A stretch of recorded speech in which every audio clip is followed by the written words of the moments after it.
Yes, hello everyone. I'm your Nandini ma'am and आज की class में हम करने जा रहे हैं chapter 1 of chemistry which is your chemical reactions and equations.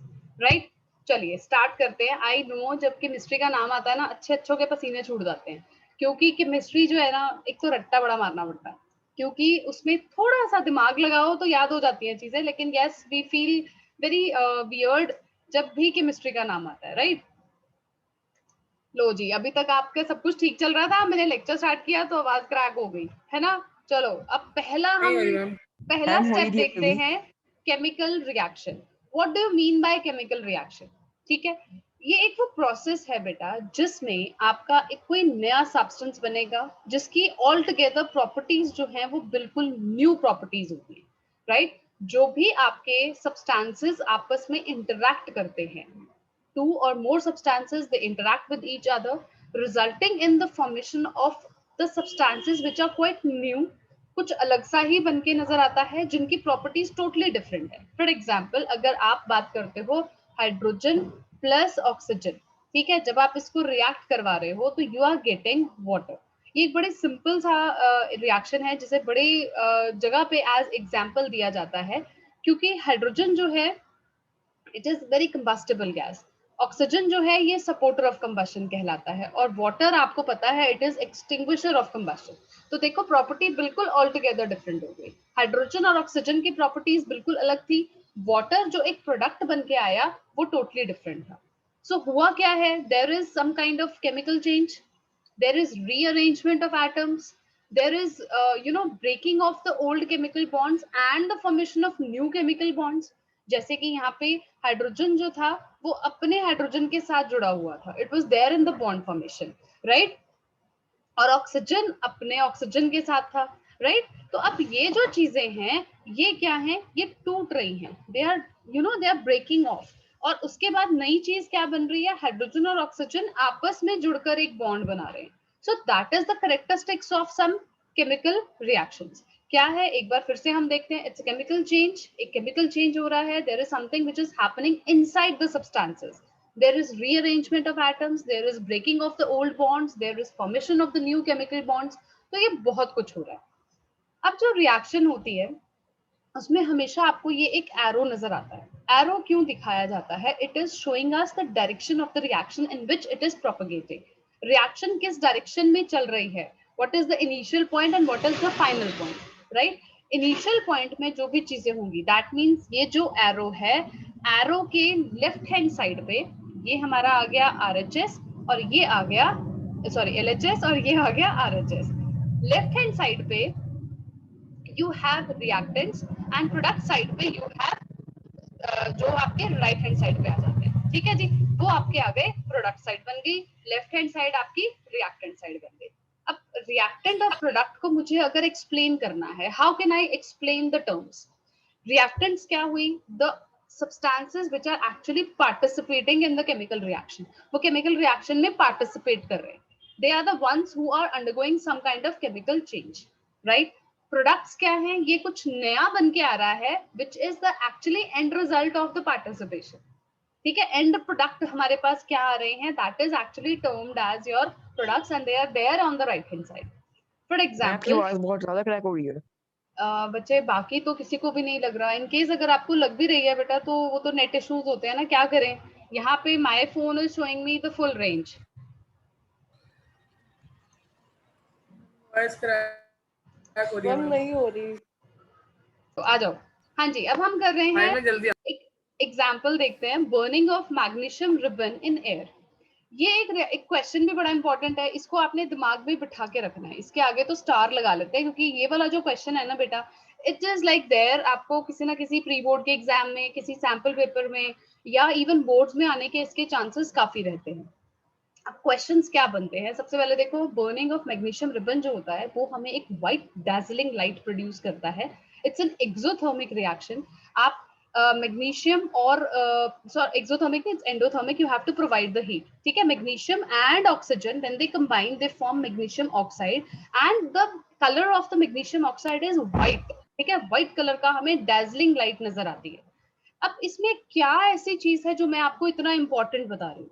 देखो बेटा ये आपका सपोज एक मैग्नीशियम रिबन हम ले लेते हैं, ठीक। अब इस पे क्या होता है, मैग्नीशियम आपको पता है इट्स वेरी रिएक्टिव एलिमेंट, काफी रिएक्टिव होता है।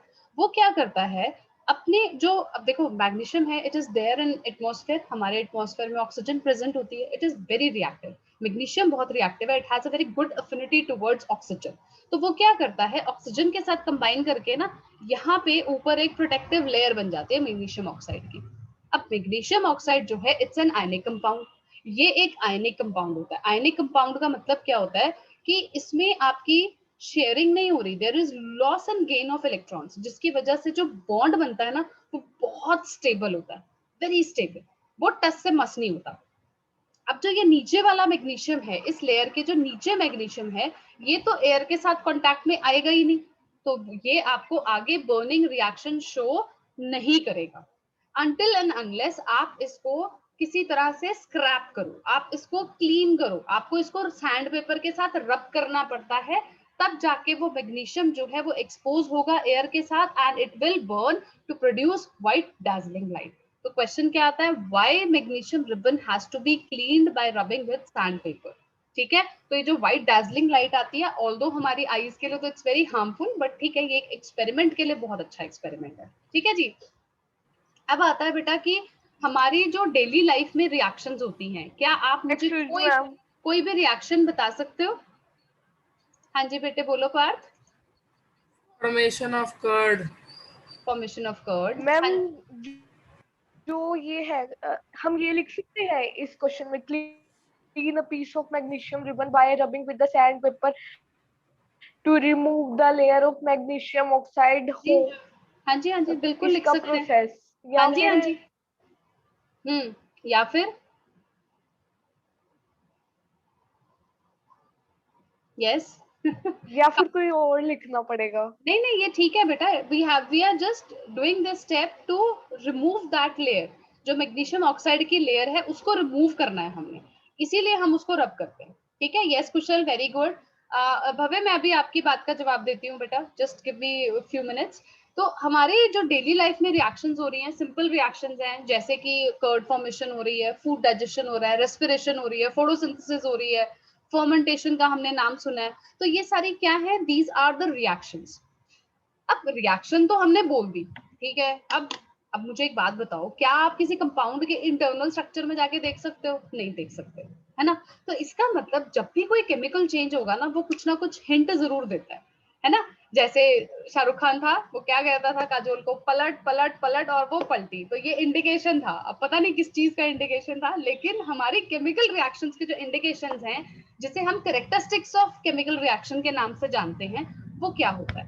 पहला देखो, जो मैं कैरेक्टरिस्टिक्स अभी आपको बताने जा रही हूँ ना, उनमें से हो सकता है सभी हो सकता है उनमें से कोई एक हो सकता है उसमें से दो या तीन हो, मतलब इट डिपेंड्स ऑन, कोई भी कैरेक्टरिस्टिक जरूरी नहीं है कि सारी की सारी प्रेजेंट होनी चाहिए एक केमिकल रिएक्शन में, it can be one, it can be more than one, okay. First is evolution of gas. अगर आपको कहीं पे कोई गैस इवॉल्व होती नजर आ रही है, दैट मीन्स फॉर श्योर आंखें बंद करो और कह दो कि ये केमिकल रिएक्शन हो रही है। कैसे? देखो, जैसे ये वाला एक्सपेरिमेंट बेटा बहुत इंपॉर्टेंट है, इस पे भी मैं स्टार लगा रही हूँ क्योंकि इससे भी रिलेटेड काफी क्वेश्चंस आते हैं। दिस इज अ वेरी कैसे तो favourite of CBSE question paper, okay. This topic, this particularly this characteristic, zinc को, इसमें क्या होता है, हमने एक टेस्ट ट्यूब लिया, बीकर लिया, और इसमें हम क्या करते हैं, यस बिल्कुल ठीक है बेटा कुशल, वेरी गुड इसमें we are taking dilute sulphuric acid और उसमें हम जिंक ऐड करते हैं, जिंक के ग्रैन्यूल्स ऐड करते हैं। कुछ देर के बाद आपको समझ में आता है, आपको ये पता चलता है, आप you can even observe this thing कि वहां से कुछ बबल्स नजर आने शुरू हो जाते हैं, ठीक है। अभी तो देखो हमने रिएक्शन लिख दी, तो इसीलिए हमें मालूम है कि इट इज हाइड्रोजन गैस। क्या हो रहा है, जिंक जो है वो डाइल्यूट सल्फ्यूरिक एसिड के साथ रिएक्ट करके it is forming zinc sulphate and releasing hydrogen gas. अब ये देखो, जब मैं ये एरो ऊपर की तरफ पॉइंट कर रही हूँ, that means it is gas. अगर हम इसको नीचे की तरफ पॉइंट करते हैं तो इट इज अ प्रेसिपिटेट, ठीक है। तो हमने गैस को कैसे लिखना है बेटा, we are showing with an arrow which is heading upwards, जिसका जो हेडर है वो ऊपर की तरफ है। अब हाइड्रोजन गैस को how do we test? Yes Raghu, आप बता सकते हो बेटा, how can we test the presence of hydrogen gas? Ma'am उसको बर्न करके पॉप साउंड के साथ बर्न यस, होती है। Very good. हाइड्रोजन गैस जो है it always Burns with a pop sound. इसको पॉप म्यूजिक बड़ा पसंद है, राइट? तो जिसको भी याद रखना है वो ये रखो कि जो हाइड्रोजन गैस है वो हमारे को हमेशा एक बर्निंग, जब भी आप स्प्लिंटर लेके जाओगे आपको एक पॉप साउंड देता है। So this is a clear test of showing hydrogen gas, ठीक है, प्रेजेंस ऑफ हाइड्रोजन गैस। हाँ जी, हाँ जी, बिल्कुल ठीक है। ठीक है, तो ये रिएक्शन क्लियर हो गई। दूसरा बेटा, ये जो रिएक्शन होगी ना, इसमें जो आपका इकोनिकल फ्लास्क है ना, ये थोड़ा सा वार्म अप हो जाएगा, क्योंकि ऑब्वियसली ये एक क्या है, एक्सोथर्मिक रिएक्शन है, आपकी हीट रिलीज हो रही है, तो जिसकी वजह से वो थोड़ा सा वार्म हो जाएगा। ठीक है, अब नेक्स्ट रिएक्शन हम जब पॉइंट हम देखते हैं वो क्या है, प्रेसिपिटेट फॉर्मेशन। नेक्स्ट कैरेक्टरिस्टिक जो है हमारी, दैट इज प्रेसिपिटेट फॉर्मेशन। मैंने आपको बताया, अभी बताया कि जब मुझे प्रेसिपिटेट बताना है ना, तो आई विल से कि ये क्या बन गया, it is like pointing downwards. Precipitate का मतलब होता है जहां पे भी रिएक्शन हो रही है, जैसे आपने फ्लास्क में रिएक्शन की, बीकर में की, कहीं पे भी की, तो एक one of the substance form, it will you know get collected over the bottom of the flask. वो फ्लास्क के बॉटम में जाके इकट्ठा हो जाएगा। ठीक है, जैसे for example potassium iodide plus lead nitrate gives me potassium iodide plus potassium nitrate.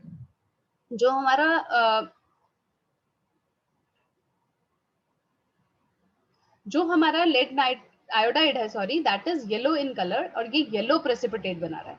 Whereas when you are reacting barium chloride plus H2SO4, it gives us barium sulfate plus 2HCl, and barium sulfate is a white precipitate. तो ये colour भी आपको याद रखने हैं, because they are the characteristic feature of a chemical reaction. ये particularly जो एक येलो प्रेसिपिटेट बना, जब आपके yes बेटा, who is there? मैम गलती से माइक ऑन हो गया था। अच्छा, कोई बात नहीं। अंशु, मुझे ना आपकी बात समझ में नहीं आई, मैं अभी आपसे पूछती हूँ, क्या आप मतलब पूछना चाह रहे हो आप या बताना चाह रहे हो? नेक्स्ट इज बेटा, you have change in colour. Next characteristic feature आ जाता है कि अगर हमारे कोई हमें कलर चेंज नजर आ रहा है, जैसे फॉर एग्जांपल अगर आप सिट्रिक एसिड और पर्पल कलर का पोटेशियम परमैंगनेट होता है, दो केमिकल्स हैं, एक तो हो गया सिट्रिक एसिड। हाँ जी, सिट्रिक एसिड किस किस में मिलता है हमें, किस फ्रूट में है या किस वेजिटेबल में है? Yes, Orange. Lemon. Lemon, yes, it's there in lemon. Citric acid हमारा लेमन में होता है। हम Orange उसको में ले, भी होता है मैम। और हाँ जी, उसमें भी प्रेजेंट है, उसमें और भी चीजें, लेकिन हाँ आप इसको प्राइमरीली लेमन में लेके चलते हो। देन पर्पल कलर्ड जो पोटेशियम परमैंगनेट है, that is change in colour from purple to colourless. मतलब हमारे पास क्या हुआ, हमने पोटेशियम परमैंगनेट लिया, अब अगर आप उसमें नींबू निचोड़ रहे हो तो पर्पल कलर से वो कलरलेस बन जाएगा। So this change in color denotes a chemical change. Naturally, ये जो color change आया, इससे हमें साफ साफ पता चल रहा है कि yes, there is some kind of chemical change being taking place.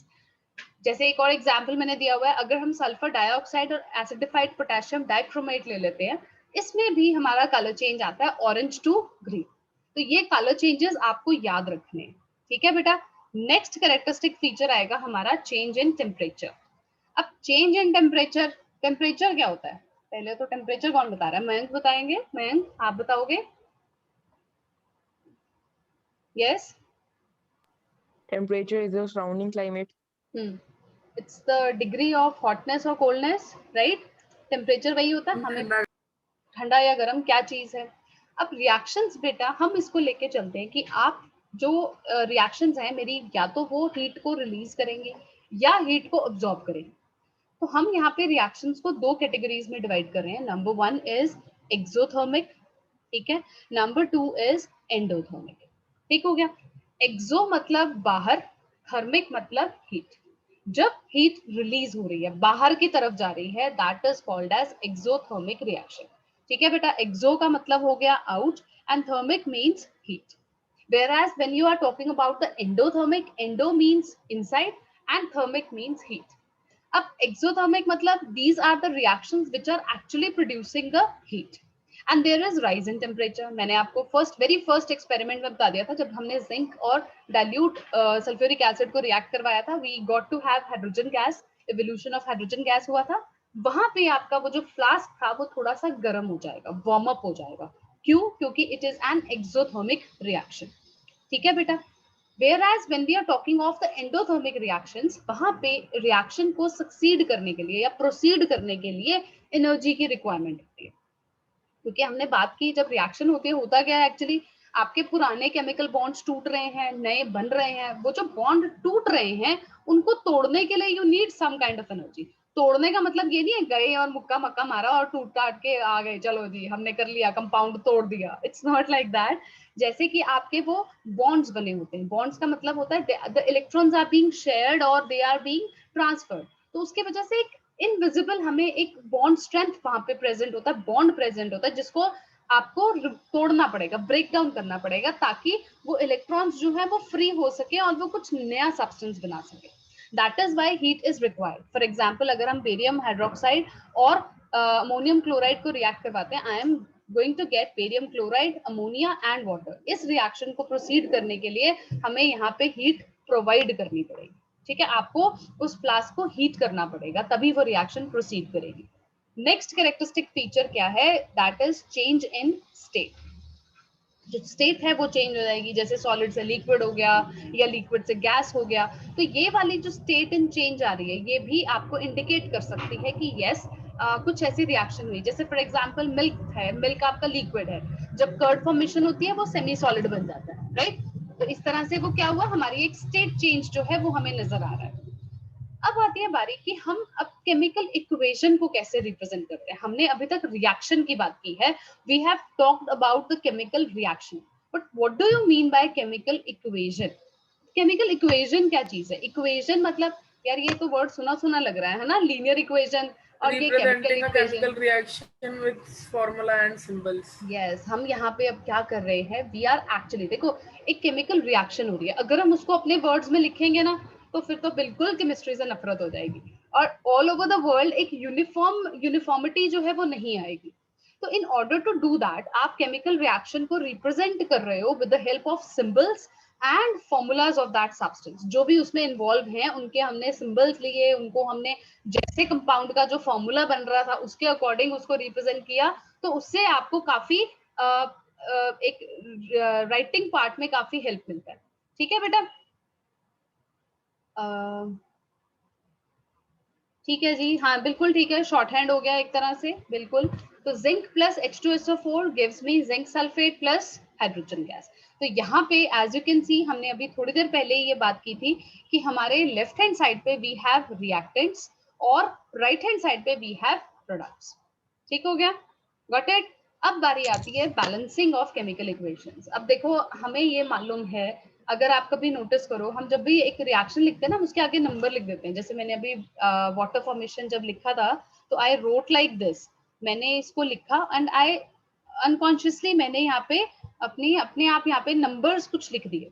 सो वो मैंने क्यों लिखे? बिकॉज आपके जो भी पर्टिकुलर, जैसे यहाँ पे हाइड्रोजन प्रेजेंट है तो उधर भी हाइड्रोजन होगा, इधर ऑक्सीजन है तो उधर भी ऑक्सीजन होगा। ऐसा नहीं होगा कि ऑक्सीजन का कुछ और बन गया, जैसे सपोज यहाँ पे H2 + O2 है और वहां बन गया CO2, ऐसा नहीं हो सकता क्योंकि वो कहीं से नहीं आएगा, राइट? और जितना मैं हाइड्रोजन रिएक्टेंट साइड पे यूज कर रही हूँ उतना ही प्रोडक्ट साइड पे वो बनना चाहिए। So this is as per the LCM, which is your law of conservation of mass. ये हमारा केमिस्ट्री का LCM है, law of conservation of mass, which states that mass can neither be created nor be destroyed. हम मास को ना तो बना सकते हैं ना ही डिस्ट्रॉय कर सकते हैं। यस, बिल्कुल, हम ये बिल्कुल एलसीएम के हिसाब से चलेगा और उसके अलावा तो ये हो ही नहीं सकता।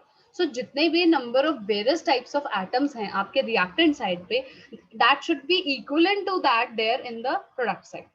तो इसका एडवांटेज क्या होता है?